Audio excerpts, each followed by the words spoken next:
Womo Essuemja traditional area. Our Mansia East Mensimo Santamantemo Enyas free sanitary pad. Womo de Ebo Hubra Don Kasee etwasui.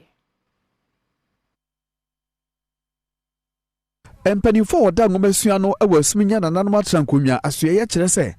emaye wa afa na wadu won sabuo so no esanse wonya sika a wode beto sanitary pad nti wotade ntoma ene nooma a emwo wo apomodin esiesie wo ho a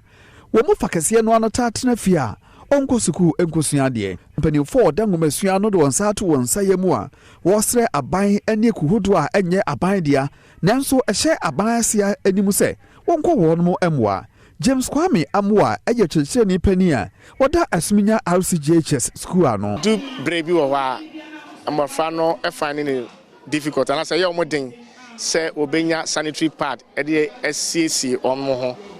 na real ho say ma ha ne won say ebra sa bre no mo benya sa ohaw no e bra adesua ne adekyerɛ ekoso entiempempi na koba sa na wabesra kwan ema okofie eko kosesi omoho enam so makuo bi a enye aban dia ohene yire reproductive health support foundation akọ adesuafo yi mo a ene okosuku tu ahoduo mu echiche sanitary pad edi ama won